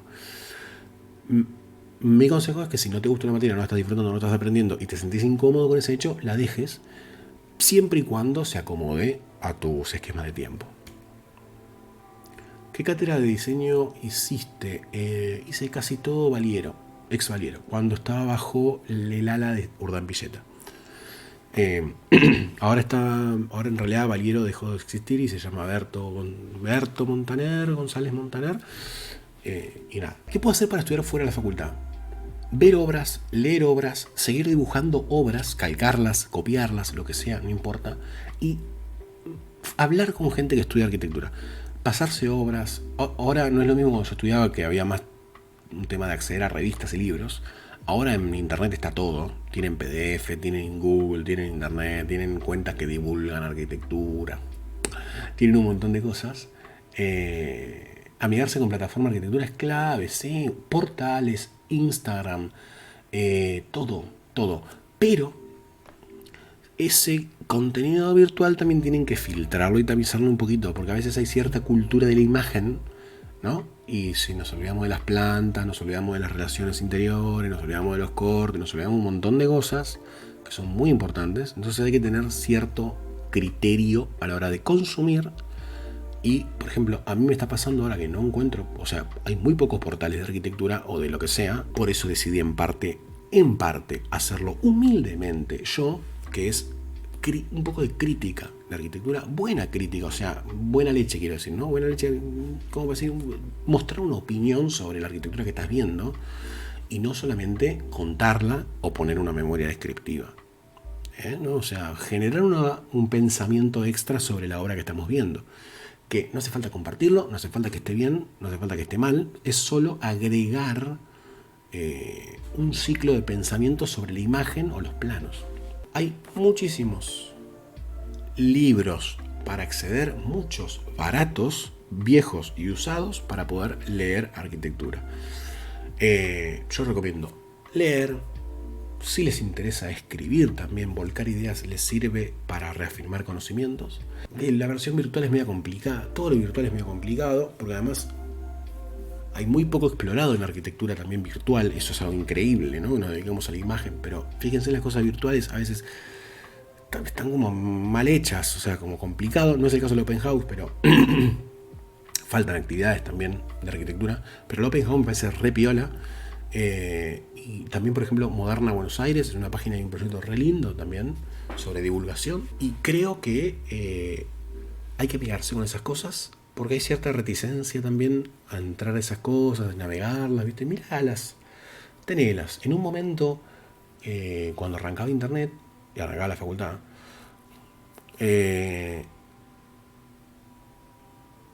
existía mucho la cadena de mails con scans de revistas viejas, ¿no? Si, che, miren esta obra. Y había un escaneado de una casa de Elwood o de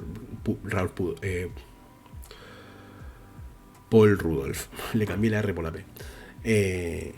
Entonces era diferente. Ahora todo eso lo tienen al alcance de la mano. Úsenlo lo más criteriosamente posible. Así que yo creo que para estudiar arquitectura hay que seguir hablando, compartiendo, entrando en lugares virtuales, leyendo. ¿Cómo se sigue estudiando luego del título? Esto es un poco lo mismo que esta, ¿no? ¿Cómo puedo hacer para estudiar fuera de la facu? Es un poco lo mismo. Lo que yo sí sé, quizás esto abre la puerta a el vacío que se siente supuestamente cuando estás por recibirte. Yo ya estoy en un momento en el que no sé qué siento, pero yo sí sé que mucha gente que se recibe rápido siente cierto vacío porque toda su formación profesional hasta el momento es arquitectónica y académica. Entonces cuando van a terminar sienten cierto vacío de lo que va a venir, ¿no? Y yo creo que en parte también se da porque se termina o se siente que se termina un ciclo de preparación para la arquitectura.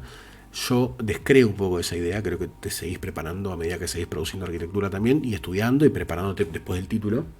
Más, yo creo que hasta podríamos tener especializaciones como hacen los médicos, lo mismo. Pero cómo se sigue estudiando luego de arquitectura, yo creo que es siguiendo estando en contacto también con gente que produce arquitectura, con gente que habla arquitectura. Yo estuve en un periodo de trabajo que estaba solo, laburando, y era muy difícil. Y necesitaba hablar con gente de arquitectura. Porque rebotas ideas, va y viene la cosa, se comparten material. Por ahí decís, che, ¿sabes que estoy haciendo una casa acuática? No sé, una casa de barro, o lo que sea. O tengo que hacer una casa de estructura metálica, un módulo de 4x4, o lo que sea, no importa. Y por ahí otra persona dice, ¿sabes que hoy justo vi una que por ahí te sirve? Toma, pin, te la pasa. Entonces creo que para también seguir estudiando y preparándote por fuera del título y de la facultad, es fundamental seguir en contacto con gente que hace arquitectura. ¿Cómo lidio con la frustración y el error? Veo que hay muchas cosas que ya charlamos y debería haber hecho las cosas más puntuales, las respuestas más puntuales. ¿Podés tener proyectos a cargo sin tener el título? Sí, en cuanto no firmes. O sea, es como un sobrestante, por ejemplo, o como cuando trabajas como arquitecto junior o sin estar recibido en un estudio y hay otra persona responsable. ¿Cómo lidio con la frustración y el error? No sé cómo contestar bien esto. Pero yo creo que hay que cambiarle como el peso, ¿no? al error. Tomártelo como una, en principio, como una herramienta para lo que estás diseñando, ¿no? Es como, bueno, me confundí o me equivoqué o tengo que aprender algo de eso y tengo que volver a meterlo en el proyecto. No es algo letal el error, ¿no? No es algo golpeando el escritorio. Siguiente pregunta. Es que si no lo ves como enseñanza, es imposible. Es imposible. Pero hay algo de cierto sistema educativo también que da a entender como que el error es determinante, ¿no? Es como terminal. Listo, te equivocaste. Sos un inútil. Y más es che, me equivoqué. ¿Por qué te equivocaste? ¿O por qué pensás que te equivocaste? O yo te digo por qué te equivocaste. Entonces la idea es como que el error sea un escalón más de proceso a la entrega final o al proceso final. Esto quizás es más complejo fuera de la facultad, porque no es un colchón, no hay colchón, no hay red abajo. Cuando estás con un cliente, equivocarte es un poco más complejo, pero tampoco es, dependiendo de tu actitud ante tu error, cambia mucho la predisposición del tercero, ¿no? Y la frustración es, yo creo que hay que aceptarla. El primer paso es tipo, estoy frustrado, ¿por qué? Entender por qué está frustrado y tratar de destrabarlo. Lo que a mí me sirve para salir de esa frustración es acercarme a las cosas que más me gustan de la arquitectura. O voy a ver algún referente, o me junto a hablar con gente. Lo que sí me sirve mucho es hablar con amigos que se dedican a la arquitectura. Che, loco, o sea, tengo los huevos rotos de esto. ¿Por qué? Por tal cosa. Yo también. ¿Por qué? Y hablas, tipo, porque posta, tenemos problemas que nos entendemos solamente nosotros y nosotras en el ámbito, es muy difícil contarle los problemas a otra persona y que los entienda, que no sea del palo y que te dé una charla que te sirva. A mí esto me sirve mucho cuando nos juntamos a comer con amigos, con parte del grupo de estudio del principio, nos juntamos a comer y hablamos de esto, hablamos de lo que nos aqueja. En la arquitectura nos sirve muchísimo para liberar un poco de estrés y de frustración, ¿no? Y es como que nos ayudamos tipo colectivamente a lidiar con los errores y con la frustración de esto. Soy familiar, ¿cómo se sobrevive? Qué excelente pregunta.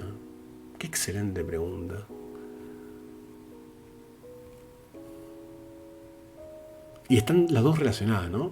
Soy familiar, ¿cómo se sobrevive? Soy familiar, ¿cómo puedo ayudar? Esta pregunta la dejó, lo voy a decir, esta pregunta la dejó Gori, que va a estudiar el hermano, si no mal recuerdo. Me pareció una re linda pregunta, porque necesitamos ayuda. O sea, necesitamos mucha ayuda. En el sentido de a veces tiempos, paciencias, humores, no poder asistir a cumpleaños, no poder asistir a reuniones, no poder hacer un montón de cosas que la gente está haciendo y vos decidís relegar siempre manteniendo la salud mental, ¿no? Siempre dentro de eso. Pero yo creo que hay una cuestión que sirve mucho para mí, que a mí me ayudó mucho la Bauhaus Aura en eso, que es no tratar de cambiar el sentimiento que tenemos nosotros cuando nos pasa algo en la arquitectura, sino tratar de estar, ¿no? Es como, ok, una vez yo, por ejemplo, me recontracalenté porque me habían puesto una nota de mierda en una materia que no me deberían haber puesto esa nota, y volví tipo, dejo arquitectura. Y la Bauhaus Aura, mi pareja, me ayudó mucho en el sentido de, bueno, pero estuvo nada más. No es que dijo, no, sos un boludo, cambiá la forma de pensar. No fue por ahí. Fue más por el lado de, che, estoy acá, sé que te rompió los huevos esto, pero ya está. Tenés que seguir. Fin de la cuestión. Hay mucho de eso en el acompañamiento como familiar de alguien en estado de arquitectura. En estado de arquitectura. Es una persona en situación de arquitectura que la está pasando muy mal. Ay, hay mucho de también, que esto quizás es un sacrificio que no pueden hacer todos y que no deben quizás también, pero que algunos amigos míos lo han hecho, que no se dedican a la arquitectura, que es tipo, che, estoy de entregas, bueno, te vamos a bancar, vamos a comer con vos un rato y nos vamos. O vamos y nosotros nos quedamos jugando a la Play y vos quedate boludeando con tus planitos. Y eso ayuda, posta que ayuda mucho. Termina siendo lo mismo, ¿no? Estar, básicamente. Pero es un estar pasivo, que no hinche los huevos y que ayuda un montón. Porque a vos también te oxigena, ¿no? Te permite cortar, te permite tener gente que querés cerca. Y la familia también puede ser ese cocho. Mi novio me saca de paseo cuando estoy estresada. Es eso. Es básicamente eso. Y físicamente, si quieren ayudar, cortar maderitas, hacer cola de plotear. ¿Qué importa más, la entrega o el proceso? Yo creo que el proceso. Pero la entrega me parece un punto crucial para enfrentarte con casi todos los rincones del proyecto y tratar de resolver la mayor cantidad de variables posibles. La entrega termina siendo proceso, pero lo que estaría bueno es que se entienda como proceso y no como entrega final, total, listo, tiene que estar perfecto. No creo que haya una más importante que la otra, pero sí me parece que hay un concepto a cambiar, que es el entender a la entrega como parte del proceso, como la última parte del proceso, como una parte más del proceso, y no como la más importante. ¿Cómo sé si quiero estudiar arquitectura? Yo a veces que me levanto y digo, ¿me gusta esto? Para que se den una idea. Yo en algún momento respondí a esta pregunta. Yo lo supe fugazmente al principio, después te olvidás, después lo volvés a recordar cuando algo te emociona de nuevo. Yo creo que es una pregunta que contestás todos los días. Tipo, no sé bien por qué querés estudiar arquitectura. Hay un montón de cuestiones que a mí me atraen de la arquitectura, pero las entendí después de estudiar arquitectura. Creo que de alguna forma es una pregunta que te contestás todos los días, porque la arquitectura no es como la medicina, ¿no? Que todos sabemos lo que hace un médico, todos sabemos lo que hace un abogado, todos sabemos lo que hace un contador, no sabemos lo que hace un escribano. Perdón si hay un escribano en el chat, pero cobrar $5.000 en una firma cuando firmas una casa me parece un poco un montón.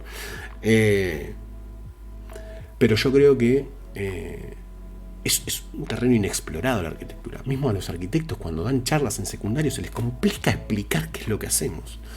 Entonces me parece tremendamente cruel tener que responderte esta pregunta antes de cursar. Cursa y deberíamos reflotar el viejo clip sobre estudiar una carrera y dejarla. No sos un fracasado si lo haces, sino que solo adquiriste como experiencia para otra que hagas. Si no te gusta o no es lo tuyo, la dejas. Terminamos 2 horas y media casi clavado de hablar sobre los primeros pasos en arquitectura. Que haya estado hoy me sirvió un montón para darme cuenta de un montón de cosas. Así que nada, se los súper agradezco. Vamos a tener un año muy piola. Y nada, los quiero un montón, realmente. Los quiero un montón. Y nos vemos mañana, porque vamos a hacer 3 días seguidos. Como si fuese sexo trántrico esto. Seguimos 72 horas de sexo. Cuídense.